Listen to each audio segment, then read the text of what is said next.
Tangan gue aja.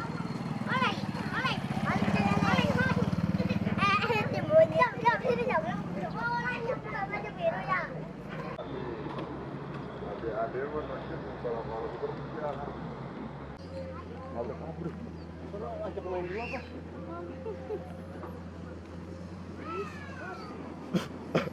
Perkenalkan, nama Bapak siapa?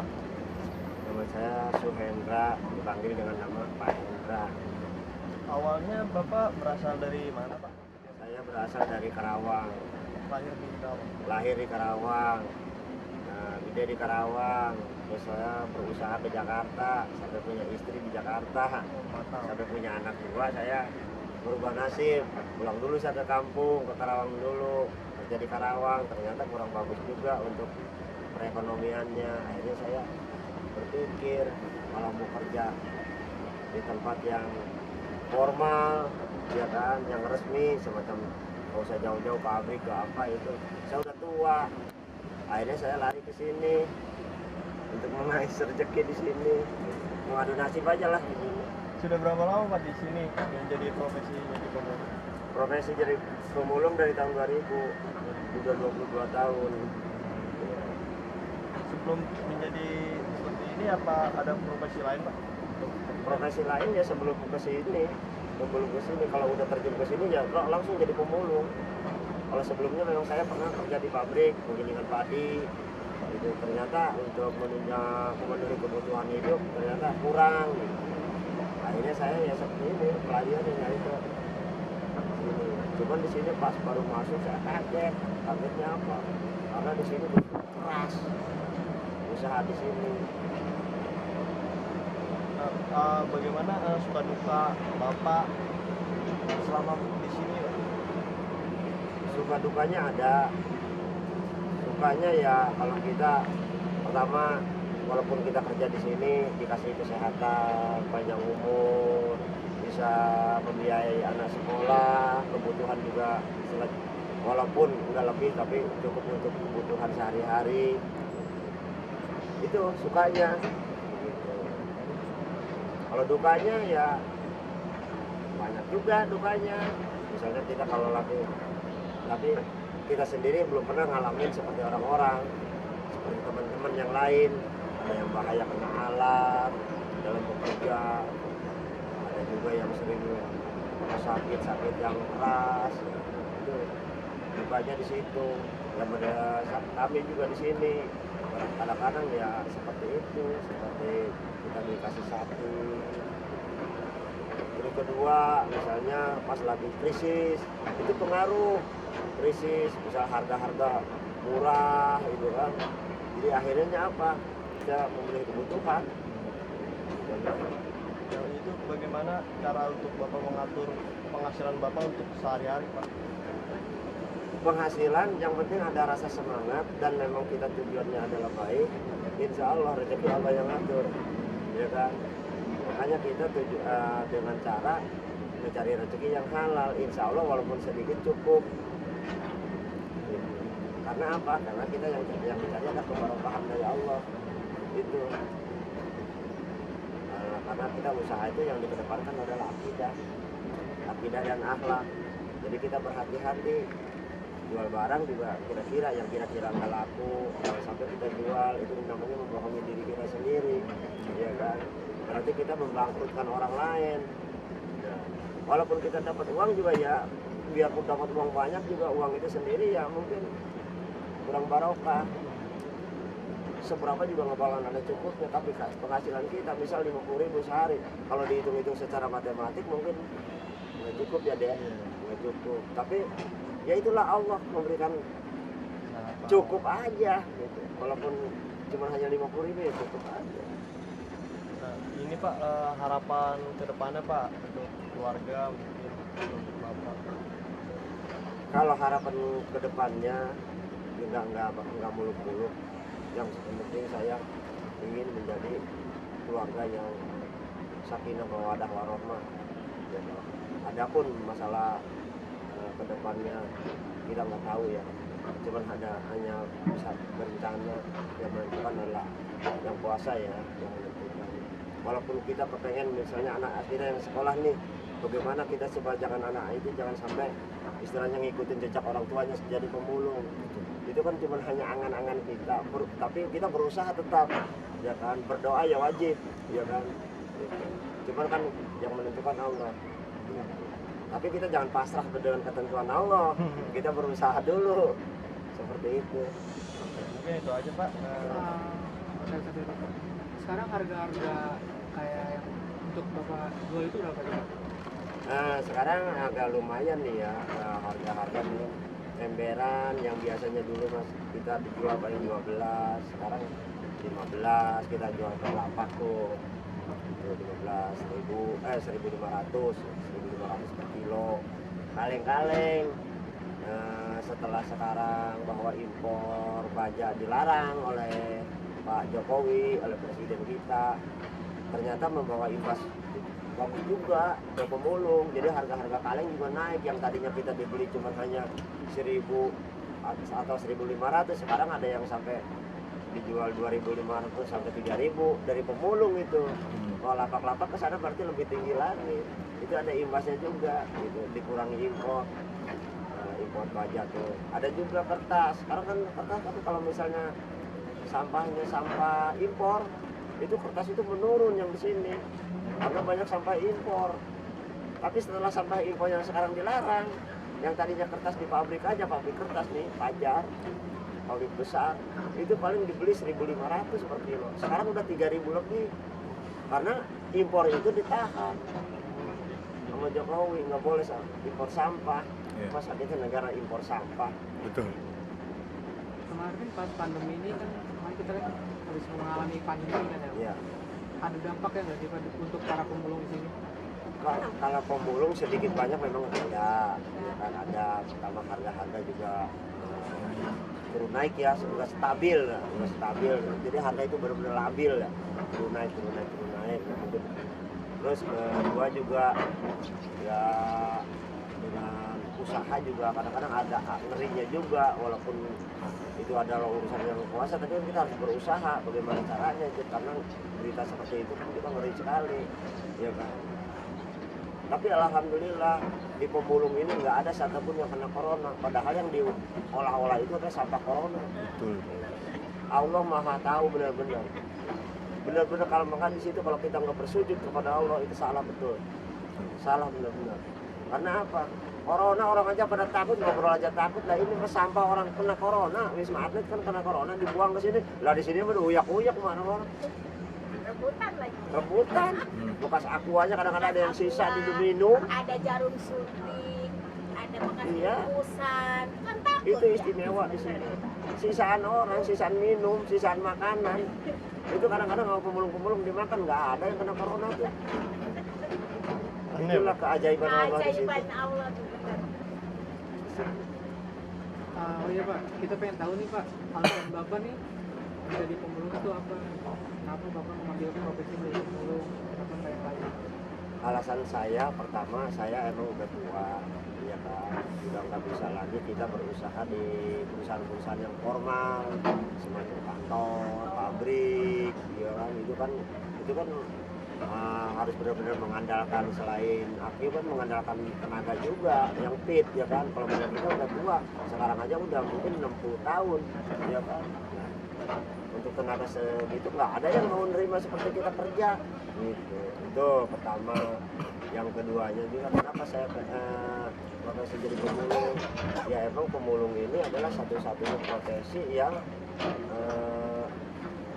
istilah kata tanpa ada komando atau apapun gitu, dan nanti mudah tanpa ada persyaratan apa-apa, yang penting kita ada kemauan, itu bisa menghasilkan uang gitu. Kalau masuknya nggak pakai ijazah. Makanya saya seharusnya pemerintah itu jangan memandang sebelah mata kepada pemulung, harusnya melotot melihat pemulung. Seharusnya ini mah jangan sebelah mata juga, enggak dilihat-lihat aja. Padahal pemulung di sini, yang namanya pemulung di Bantar Gebang ini, kontribusinya besar deh. Kontribusinya sangat besar sekali kepada pemerintah. Pertama, ya kan, pemulung dengan inisiatif sendiri, mencari pekerjaan sendiri, yaitu mengurangi program pemerintah tentang pengangguran, ya kan. tanpa disediakan oleh pemerintah, tanpa disuruh oleh pemerintah, pemulung udah sendiri, cari kerjaan sendiri, ya kan, berdikari sendiri. Itu satu, mengurangi pengangguran. Yang kedua, kontribusi besarnya apa kepada pemerintah, wabil khususnya ini pemerintah DKI. Sekarang adanya pembuangan sampah di sini dari tahun berapa? Dari tahun 89, resminya tahun 92 udah resminya di sini di Bantar Gebang. Bayangkan deh, sampah dari tahun 92, ya kan, 1992, sekarang 2022, berapa miliar kubik? Coba berapa miliar kubik yang didaur ulang oleh pemulung, ya kan, yang diambilin oleh pemulung. Nah sekarang nggak usah jauh-jauh, kalau sehari kan ini kan 65.000 ton, ya kan, sehari itu 65.000 ton. Coba sekarang kali aja berapa tahun tuh, Banyak, ya kan? Pak. Taruhlah kita 35%-nya aja lah, 35%-nya dari sampah yang 60 ton itu sampah yang bisa didaur ulang, yang diambil oleh pemulung, ya kan? Berarti 30%-nya berapa? Persentasenya kan gitu, ya kan? Ya. Itu dikalikan sekian tahun. Kalau ditumpuk, bayangkan berapa lahan yang harus dikeluarkan oleh pemerintah dan berapa biaya yang harus dikeluarkan oleh pemerintah. Harusnya pemerintah bersyukur diambilin itu sampah-sampah, ya kan?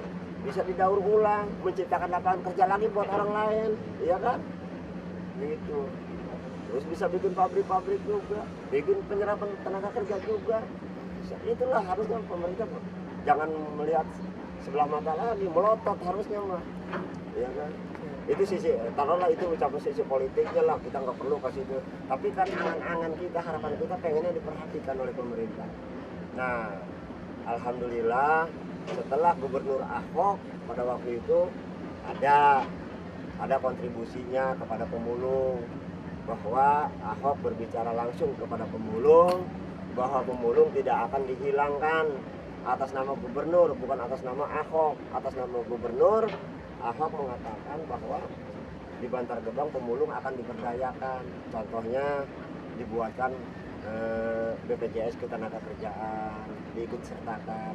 Yang ngejamin adalah DKI yang bayar sampai sekarang, karena itu adalah kebijakan gubernur sampai sekarang ya diterusin. Karena bukan kebijakan Ahok. Kalau Ahok mungkin diganti Anies ya berhenti. Tapi itu gubernur, bagus itu. Ya semenjak Ahok aja bagus.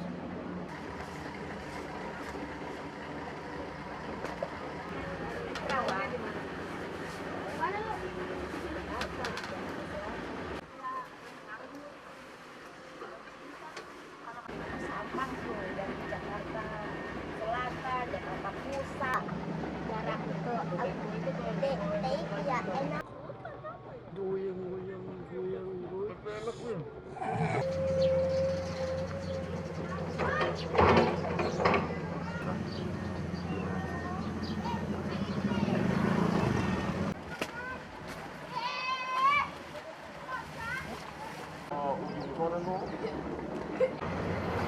Ya.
Kaleng-kaleng. Terpilah lagi. Terus dipilah lagi tuh, Pak. Iya dipilah. Apalagi kalau nyari pakai ganjung di lapangan orang heran. Oh, yang pakai ituan Pak, besi itu ya? Cek. Yang lain mana? Yang lain. Nih, may nangyayari. Oh, sakit. Bisakah Ibu memperkenalkan diri? Assalamualaikum warahmatullahi wabarakatuh. Nama saya Ibu Rudia, umur 47. Bisakah Ibu ceritakan sudah berapa lama Ibu tinggal di sini? Hampir berapa ya? Dari tahun 2000. Dari tahun 2000 sampai sekarang 2022. Berarti udah sekitar 22 tahun lah. Berarti susah senang selama tinggal di sini gimana, Bu? Saya senang kalau lagi harga lagi turun tuh. Susahnya di situ ya. Oh. Terus kalau buangannya kadang buang, kadang enggak. Kita nggak punya barang yang dipilih, yang dipilah. Tuh. Senangnya apa ya? Anak-anak bisa sekolah, ngaji, ya. Itu aja. Ibu bisa ceritakan nggak kegiatan Ibu sehari-harinya? Sehari-hari ya milah antara kardus, kertas, botol, kaleng, resek, pilih. Kan harganya lain-lain. Iya. Selain itu ada lagi nggak, Bu? Apa ya? Ya paling di rumah ya masak kegiatan. Nyetrika kalau lagi nggak ada pilihan nih, bapak lagi libur, kayak kita nggak milih. Nyetrika, ya masak, nyuci pakaian. Ibu ada niatan nggak sih, Bu, kalau misalkan ini pindah ke tempat yang lain atau gimana? Apa ya, Dek? Kalau pengen pindah ya kita udah statusnya di sini. Anak sekolahnya di sini. KTP saya udah di sini. Jadi nggak bisa pindah-pindah. Udah di sini, udah jadi warga sini. Kan sebelumnya Ibu tinggalnya bukan di sini, di mana, Bu? Tinggalnya dulu di Jakarta Selatan. KTP masih ada. Oh, KTP dulu yang masih 5 tahun perpanjang tuh. iya. Masih punya KTP dulu Jakarta Selatan. Terus KTP Kerawang dulu punya. Sekarang di Bekasi KTP Bekasi. Udah KTP sini. Dari anak pertama udah sini sampai anak yang perempuan udah ke sini semua. Ibu berasal dari mana, Bu? Saya orang tua dari Semarang, Jawa. Nggak bisa ngomong Jawa karena dulu pernah di Kerawang lama. Jadi Oh, berapa ngomongnya tahun, Bu? Sunda, Iya, iya. bisa Ibu ceritakan nggak, Bu, selama di Kerawang? Di Kerawang Mm-mm. selama punya anak yang nomor berapa ya? Nomor 3 udah di Kerawang sama yang nomor 2 tahun 2004 tuh punya anak yang nomor 3 2004 Kerawang. Pesan-pesan yang ingin Ibu sampaikan kepada warga sekitar lah atau pemulung-pemulung lain apa, Bu? Di sini ya pesan-pesannya pemulung di sini yang aktivitas kan ini ada ini kan rawan ya, kita kan makanya hati-hati ya kalau mulung. Jadi belum punya kartu anggota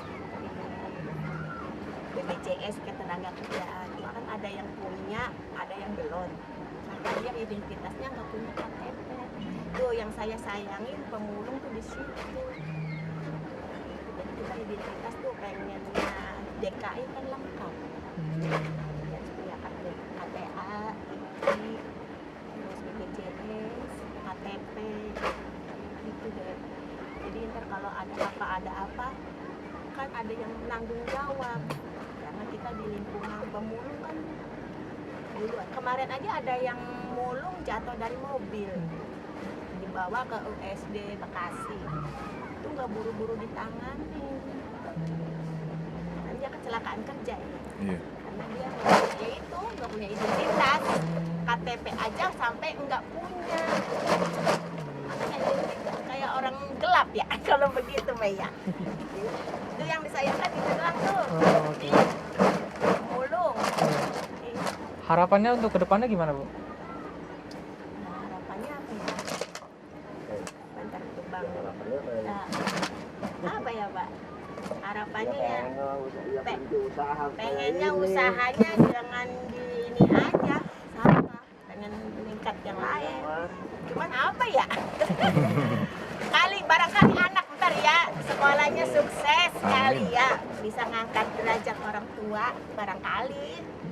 Udah kita jadi pemulung, emak sama bapak nih, di anak jangan sampai ya, barangkali itu doang harapan saya, supaya anak cita-citanya apa gitu, kerjanya apa, jangan di sini lagi. Udah orang tua di sini, anak musuh di sini kerjanya begitu.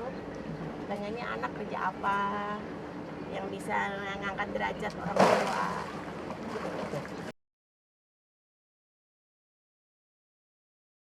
Harganya 500 perak deh. 500 perak busket 1 kilo. Enggak 1000 acan. Ya Allah. Ini 600 kayak gini nih.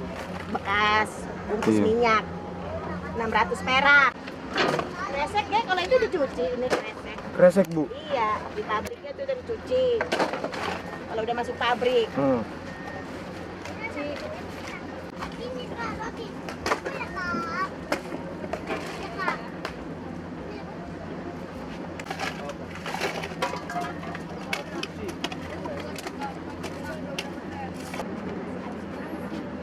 Semayang dulu. Iya Pak.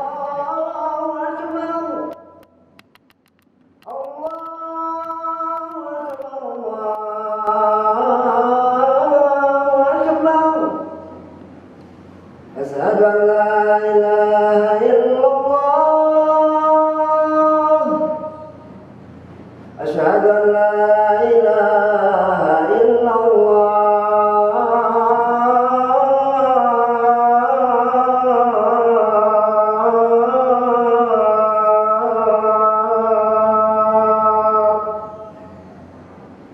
Asyhadu anna Muhammadar Rasulullah.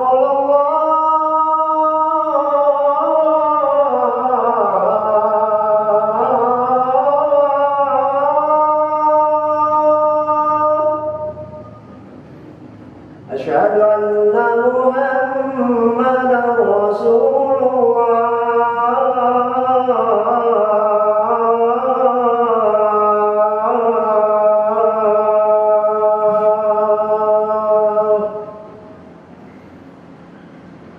Hayya 'alas shalah.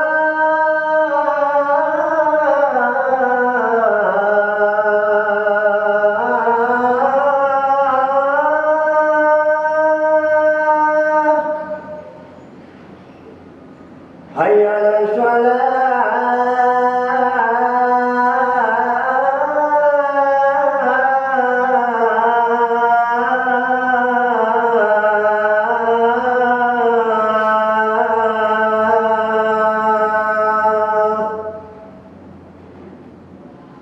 Hayya 'alal falah.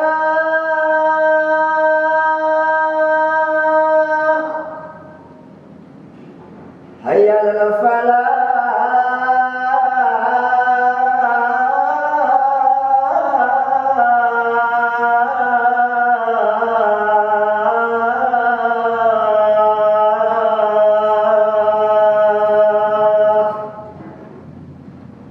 Allahu akbar,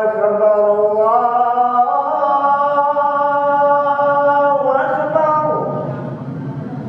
La ilaha illallah. La ilaha illallah. Wa ila samud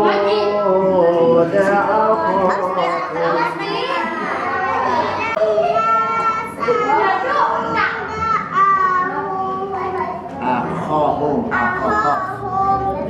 Gini tuh. Gue punya tulang. La, mana? Tulang siapa ya? Lemas. Lemas. Ini kan Pak Protain bertemu dengan Omin, badannya berdengung ya. Dengar. Min ila samud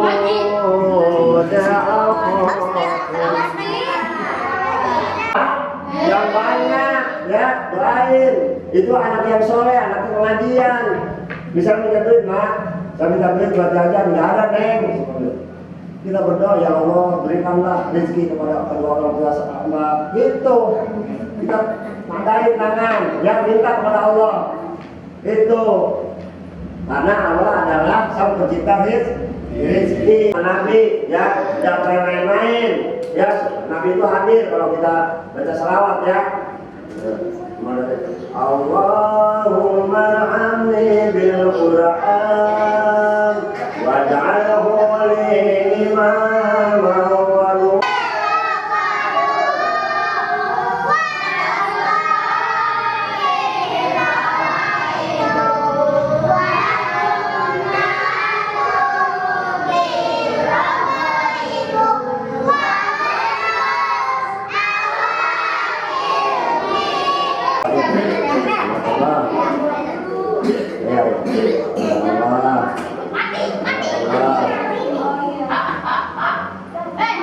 Ya, laki-laki ayo.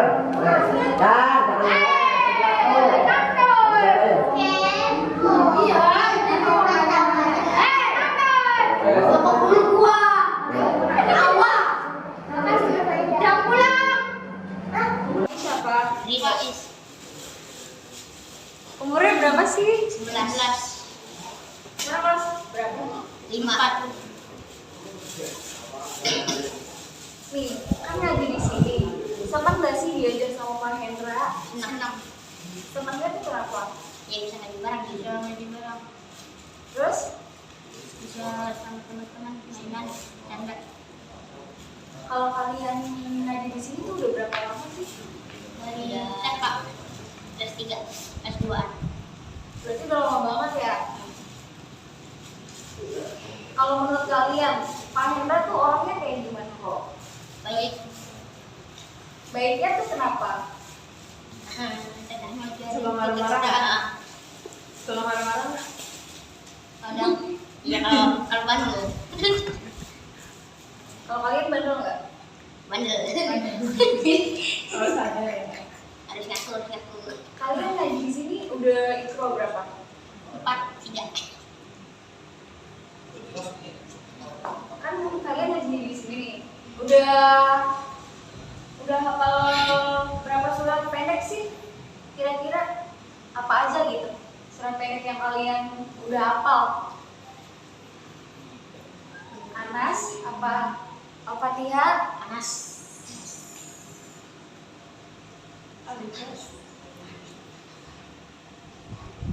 Alikas tahu. Enggak ini tahu. Namanya siapa? Resti Umurnya? 7 Sekarang Resti kelas berapa sih? kelas 1. Oh, mau masuk SD. Iya. Resti udah berapa lama ngaji di sini? 1 bulan. Udah 1 bulan ngaji di sini. Senang nggak sih diajarin sama Pak Hendra? Senang. Senangnya kenapa?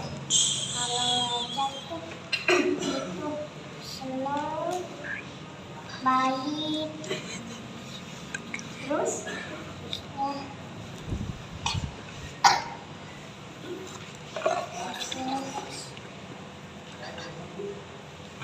Menurut Resti, Pak Hendra nih kayak gimana sih orangnya?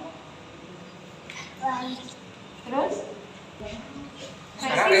Sekarang Resti udah ikut berapa? 4. Belajarnya apa aja? Yang diajarin sama Pak Hendra apa aja selain ikro?